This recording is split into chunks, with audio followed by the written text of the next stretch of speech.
嗱，以前話咧3年就一個代溝噶嘛，咁但係而家咧嗱，我呢個71歲嘅老人家同佢哋咧，你諗下小六係幾多歲咧？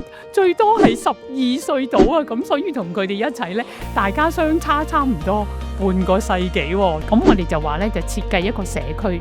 首先我哋去街市嗰度咧，就認識下以前30年前嗰啲價錢同而家嘅價錢係相差都好多倍啊，係咪？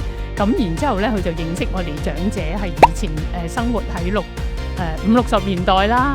然之後我哋一齊設計過生果檔啦，然之後喺社區裏邊設計咧有長者中心啦，亦都有安老院啊，亦都有嗰啲環保啊。咁佢就認識下，原來而家嘅長者同佢自己嘅爹哋媽咪或者佢嘅嫲嫲公公婆婆咧係有咩分別？咁俾佢哋一個都幾好記性啊，都好接納佢哋啊咁樣。雖然話香港而家咧全球都老化，咁都係尊敬長者，我哋又唔可以倚老賣老喎。咁其實就要接納佢哋，就諗翻起自己嗰啲孫啦，或者自己細個嘅時候咧，咁都係大家互相珍惜見面嘅機會。